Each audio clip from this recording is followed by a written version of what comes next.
Welcome to my YouTube channel. ಸ್ನೇಹಿತರೆ, ಮನೆ ಮನೆಗೆ ಉಚಿತವಾಗಿ ಒಂದು ವಿದ್ಯುತ್ತನ್ನು ನೀಡುವಂತಹ ಒಂದು ಯೋಜನೆಯನ್ನ ಕೇಂದ್ರ ಸರ್ಕಾರ ಜಾರಿಗೆ ತಂದಿದೆ. ಕೇಂದ್ರ ಸರ್ಕಾರದಿಂದ ಇದು ಗುಡ್ ನ್ಯೂಸ್ ಅಂತಾನೆ ಹೇಳ್ಬೋದು. ಯಾಕಂದ್ರೆ ಸ್ನೇಹಿತರೆ, PM ಸೂರ್ಯಘರ ಉಚಿತ ವಿದ್ಯುತ್ ಯೋಜನೆಗೆ ಈಗಾಗಲೇ ಅರ್ಜಿಯನ್ನು ಆಹ್ವಾನಿಸಲಾಗಿದೆ. ಕೇಂದ್ರ ಸರ್ಕಾರದ ಮಹತ್ವಾಕಾಂಕ್ಷೆಯ ಒಂದು ಯೋಜನೆ ಅಂದ್ರೆ ಅದುವೇ ಪ್ರಧಾನಮಂತ್ರಿ ಸೌರಘರ್ ಯೋಜನೆ. ಈ ಒಂದು ಯೋಜನೆ ಮೂಲಕ ಕೇಂದ್ರ ಸರ್ಕಾರ 75,000 ಕೋಟಿ ರೂಪಾಯಿಗಳನ್ನ ಈ ಒಂದು ಯೋಜನೆಗಾಗಿ ಮೀಸಲಿಡಲಾಗಿದೆ. ಸ್ನೇಹಿತರೆ 2024 ಮತ್ತು 25ನೇ ಸಾಲಿನಲ್ಲಿ ಈ ಒಂದು ಯೋಜನೆಗಾಗಿ 10,000 ಕೋಟಿ ರೂಪಾಯಿಗಳನ್ನ ಇಡಲಾಗಿದೆ. ದೇಶದಲ್ಲಿ ಸೌರಶಕ್ತಿಯ ಬಳಕೆಯನ್ನು ಒಂದು ಹೆಚ್ಚಿಸುವ ಜೊತೆಗೆ ಯಾರು ಬಡವರಿರ್ತಾರೆ ಅಂತವರ ಒಂದು ವಿದ್ಯುತ್ ಬಿಲ್ಲಿನ ಹೊರೆಯನ್ನ ಕಡಿಮೆ ಮಾಡುವ ಒಂದು ಉದ್ದೇಶದಿಂದ ಈ ಒಂದು PM ಸೂರ್ಯಘರ್ ಯೋಜನೆಯನ್ನ ಜಾರಿಗೆ ತಂದಿದೆ. ಸ್ನೇಹಿತರೆ, ಅದರಲ್ಲಿ ಕೂಡ ಭಾರತದ 1 ಕೋಟಿ ಮನೆಗಳ ಒಂದು ಮೇಲ್ಛಾವಣಿಯ ಮೇಲೆ ಈ ಒಂದು ಸೋಲಾರ್ ಫಲಕಗಳನ್ನ ಪ್ರಧಾನಮಂತ್ರಿ ಸೌರಘರ್ ಯೋಜನೆಯ ಮೂಲಕ ಅಳವಡಿಸಲಾಗುತ್ತೆ. ಈ ಒಂದು ಯೋಜನೆ ಮೂಲಕ ದೇಶದ ಬಡ ಹಾಗೂ ಮಧ್ಯಮ ವರ್ಗದವರ ವಿದ್ಯುತ್ ಬಿಲ್ಲನ್ನ ಕಡಿಮೆಗೊಳಿಸುವ ಅಂದ್ರೆ ಉಚಿತ ವಿದ್ಯುತ್ ಒದಗಿಸುವ ಒಂದು ಯೋಜನೆ ಈ ಒಂದು ಪ್ರಧಾನಮಂತ್ರಿ ಸೌರಘರ್ ಉಚಿತ ವಿದ್ಯುತ್ ಯೋಜನೆ ಆಗಿದೆ. ಸ್ನೇಹಿತರೆ, ಈ ಒಂದು ಯೋಜನೆ ಮೂಲಕ ಪ್ರತಿ ಮನೆಗಳಿಗೆ ಪ್ರತಿ ತಿಂಗಳು 300 ಯೂನಿಟ್ ವರೆಗೆ ಉಚಿತವಾಗಿ ವಿದ್ಯುತ್ತನ್ನ ನೀಡಲಾಗುತ್ತೆ. ಸ್ನೇಹಿತರೆ, ಈ ಒಂದು ಯೋಜನೆಗೆ ನೀವು ಕೂಡ ಅರ್ಜಿಯನ್ನು ಸಲ್ಲಿಸ್ತೀನಿ ಅಂತಂದ್ರೆ ನೀವು ಈ ಒಂದು ಯೋಜನೆಗೆ ಯಾವ ರೀತಿಯಾಗಿ ಸಬ್ಸಿಡಿಯನ್ನು ಸರ್ಕಾರ ನೀಡುತ್ತೆ ಅನ್ನೋದನ್ನು ನೀವು ಮೊದಲು ತಿಳ್ಕೊಳ್ಬೇಕು. ಸ್ನೇಹಿತರೆ, ಈ ಒಂದು ಯೋಜನೆಯಲ್ಲಿ ನೀವೇನಾದರೂ 1 ಕಿಲೋವ್ಯಾಟ್ ವಿದ್ಯುತ್ತನ್ನು ನಾನು ಪಡ್ಕೋತೀನಿ ಅಂತಂದ್ರೆ 30,000 ರೂಪಾಯಿವರೆಗೆ ನಿಮಗೆ ಸಬ್ಸಿಡಿ ದೊರೆಯುತ್ತೆ. ಅದೇ ರೀತಿ 2 ಕಿಲೋವ್ಯಾಟ್ ಸಾಮರ್ಥ್ಯದ ನೀವು ವಿದ್ಯುತ್ತನ್ನು ಪಡಿತೀನಿ ಅಂತಂದ್ರೆ 60,000 ರೂಪಾಯಿಗಳನ್ನ ನೀವು ಸಬ್ಸಿಡಿಯಾಗಿ ಇಲ್ಲಿ ಸರ್ಕಾರ ನೀಡುತ್ತೆ. ಅದೇ ರೀತಿ 3 ಕಿಲೋವ್ಯಾಟ್ಗಿಂತ ನೀವು ಮೇಲೆ ಜಾಸ್ತಿ ನೀವು ಏನಾದರೂ ಸೋಲಾರ್ ಫಲಕಗಳನ್ನ ಅಳವಡಿಸ್ತೀನಿ ಅಂತಂದ್ರೆ ನೀವು 78,000 ರೂಪಾಯಿವರೆಗೆ ಇಲ್ಲಿ ನಿಮಗೆ ಸಬ್ಸಿಡಿ ಸಿಗುತ್ತೆ.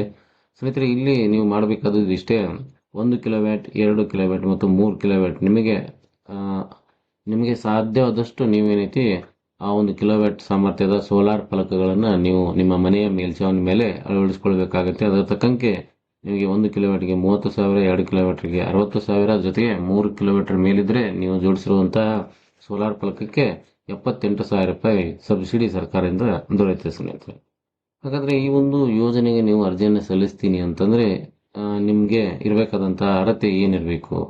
ಸ್ನೇಹಿತರೆ, ನೀವು ಕೂಡ ಸೋಲಾರ್ ಈ ಒಂದು ಸಿಸ್ಟಮ್ ಅಂದ್ರೆ ಪ್ರಧಾನಮಂತ್ರಿ ಸೂರ್ಯಘರ್ ಯೋಜನೆಗೆ ನೀವು ಅರ್ಜಿಯನ್ನು ಸಲ್ಲಿಸ್ತೀನಿ ಅಂತಂದ್ರೆ ಅರ್ಜಿದಾರರು ಭಾರತೀಯ ಪ್ರಜೆಯಾಗಿರ್ಬೇಕು. ಅಂದ್ರೆ ಭಾರತೀಯ ಸಿಟಿಜನ್ ಆಗಿದ್ರೆ ಮಾತ್ರ, ಇಂಡಿಯನ್ ಸಿಟಿಜನ್ ಆಗಿದ್ರೆ ಮಾತ್ರ ಈ ಒಂದು ಯೋಜನೆಗೆ ಅರ್ಜಿಯನ್ನ ಸಲ್ಲಿಸಬಹುದು. ಅದೇ ರೀತಿ ಯಾರು ಈ ಒಂದು ಯೋಜನೆಗೆ ಅರ್ಜಿಯನ್ನು ಸಲ್ಲಿಸ್ತಾರೋ ಅಂತಹ ಮನೆಯ ಮೇಲ್ಛಾವಣಿ ಮೇಲೆ ಸೋಲಾರ್ ಫಲಕಗಳನ್ನು ಅಳವಡಿಸಲು ಜಾಗ ಇರಬೇಕು. ಸ್ನೇಹಿತರೆ, ಇನ್ನು ಹೆಸ್ಕಾಂ ಅಥವಾ ಬೆಸ್ಕಾಂನಿಂದ ವಿದ್ಯುತ್ ಸಂಪರ್ಕವನ್ನ ಪಡೆದಿರಬೇಕು. ಜೊತೆಗೆ ಮನೆಯವರು ಯಾವುದೇ ಒಂದು ಸೋಲಾರ್ ಪ್ಯಾನೆಲ್ಗಳಿಗೆ ಯಾವುದೇ ಒಂದು ಸಬ್ಸಿಡಿಯನ್ನ ಮೊದಲು ಪಡೆದಿರಬಾರದು. ಇವೆಲ್ಲ ಕಂಡೀಷನ್ಗಳನ್ನ ನೀವು ಫುಲ್ಫಿಲ್ ಮಾಡಿದರೆ ಮಾತ್ರ ಈ ಒಂದು ಯೋಜನೆಗೆ ನೀವು ಕೂಡ ಅರ್ಜಿಯನ್ನ ಸಲ್ಲಿಸಬಹುದು. ಸ್ನೇಹಿತರೆ, ಇನ್ನು ಈ ಒಂದು ಪ್ರಧಾನಮಂತ್ರಿ ಸೂರ್ಯಘರ್ ಉಚಿತ ವಿದ್ಯುತ್ ಯೋಜನೆಗೆ ನೀವು ಅರ್ಜಿಯನ್ನು ಸಲ್ಲಿಸ್ತೀನಿ ಅಂತಂದ್ರೆ ಯಾವ ರೀತಿಯಾಗಿ ಅರ್ಜಿಯನ್ನು ಸಲ್ಲಿಸಬಹುದು ಅನ್ನೋದನ್ನು ನೋಡೋದಾದ್ರೆ ಸ್ನೇಹಿತರೆ, ಮೊದಲಿಗೆ ನೀವು ಒಂದು www.pmsuryaghar.gov.in ಅನ್ನುವ ಒಂದು ಅಧಿಕೃತವಾದಂತಹ ಪೋರ್ಟಲ್ ಇದೆ. ಈ ಒಂದು ಅಧಿಕೃತವಾದಂತಹ ಪೋರ್ಟಲ್ನಿಗೆ ನೀವು ಲಾಗಿನ್ ಮಾಡ್ಕೋಬೇಕು, ಜೊತೆಗೆ ರಿಜಿಸ್ಟ್ರೇಷನ್ ಮಾಡ್ಕೋಬೇಕು. ನಂತರ ರಾಜ್ಯ ಮತ್ತು ವಿದ್ಯುತ್ ವಿತರಣಾ ಕಂಪನಿಯನ್ನ ನೀವು ಸೆಲೆಕ್ಟ್ ಮಾಡ್ಕೋಬೇಕಾಗತ್ತೆ. ಅಂದ್ರೆ ಹೆಸ್ಕಾಮು, ಬೆಸ್ಕಾಮು, ಮೆಸ್ಕಾಮು ಅನ್ನುವ ಒಂದು ವಿದ್ಯುತ್ ವಿತರಣೆ ಕಂಪನಿಯನ್ನ ನೀವು ಸೆಲೆಕ್ಟ್ ಮಾಡ್ಕೋಬೇಕಾಗತ್ತೆ. ನಂತರ ಇಲ್ಲಿ ನಿಮ್ಮ ಎಲೆಕ್ಟ್ರಿಕಲ್ ಕನ್ಸ್ಯೂಮರ್ ನಂಬರ್ ಅನ್ನ ಅಂದ್ರೆ ನೀವು ಎಲೆಕ್ಟ್ರಿಸಿಟಿ RR ನಂಬರ್ ಅನ್ನ ಎಂಟ್ರಿ ಮಾಡಬೇಕಾಗತ್ತೆ. ಜೊತೆಗೆ ಮೊಬೈಲ್ ಸಂಖ್ಯೆಯನ್ನ, ಅದರ ಜೊತೆಗೆ ಇಮೇಲ್ ID ಯನ್ನು ಕೂಡ ಇಲ್ಲಿ ನೀವು ಎಂಟ್ರಿ ಮಾಡಬೇಕಾಗತ್ತೆ. ಒಮ್ಮೆ ನೋಂದಾಯಿಸಿಕೊಂಡ ನಂತರ ಗ್ರಾಹಕರ ಸಂಖ್ಯೆ ಮತ್ತು ಮೊಬೈಲ್ ಸಂಖ್ಯೆಯೊಂದಿಗೆ ನೀವು ಲಾಗಿನ್ ಮಾಡಬೇಕಾಗತ್ತೆ. ನಂತರ ಪೋರ್ಟಲ್ನಲ್ಲಿ ಈ ಒಂದು ಫಾರ್ಮ್ ಅನ್ನ ಭರ್ತಿ ಮಾಡಿ ಮೂಲ ಗ್ರಾಹಕರು ಮೇಲ್ಛಾವಣಿ ಸೌರಕ್ಕಾಗಿ ಅರ್ಜಿಯನ್ನ ಸಲ್ಲಿಸಬಹುದು. ಸ್ನೇಹಿತರೆ, ಇದಾದ ನಂತರ ಏನ್ ಮಾಡ್ತಾರೆ, ಹೆಸ್ಕಾಂ ಮತ್ತು ಬೆಸ್ಕಾಂ ಅಧಿಕಾರಿಗಳು ನಿಮ್ಮ ಮನೆಗೆ ಬಂದು ಅದನ್ನ ಸರಿಯಾಗಿ ವೆರಿಫಿಕೇಶನ್ ಮಾಡಿ ನೀವು ನಿಜವಾದ ಫಲಾನುಭವಿಗಳು ಹೌದು ಅಲ್ಲ ಅನ್ನೋದನ್ನ ವೆರಿಫಿಕೇಶನ್ ಮಾಡಿದ ನಂತರ ಮಾತ್ರ ಈ ಒಂದು ಯೋಜನೆ ಮೂಲಕ ನೀವು ಸೋಲಾರ್ ಫಲಕಗಳನ್ನ ಪಡ್ಕೋಬಹುದು. ಜೊತೆಗೆ ತಿಂಗಳಿಗೆ 300 ಯೂನಿಟ್ ವರೆಗೆ ನೀವು ವಿದ್ಯುತ್ತನ್ನು ಫ್ರೀಯಾಗಿ ಪಡೆದುಕೊಳ್ಳಬಹುದು. ಸ್ನೇಹಿತರೆ, ಇದಿಷ್ಟು ಪಿ ಎಂ ಸೂರ್ಯಘರ್ ಯೋಜನೆಗೆ ಸಂಬಂಧಪಟ್ಟಂತ ಮಾಹಿತಿಯಾಗಿದೆ ಸ್ನೇಹಿತರೆ.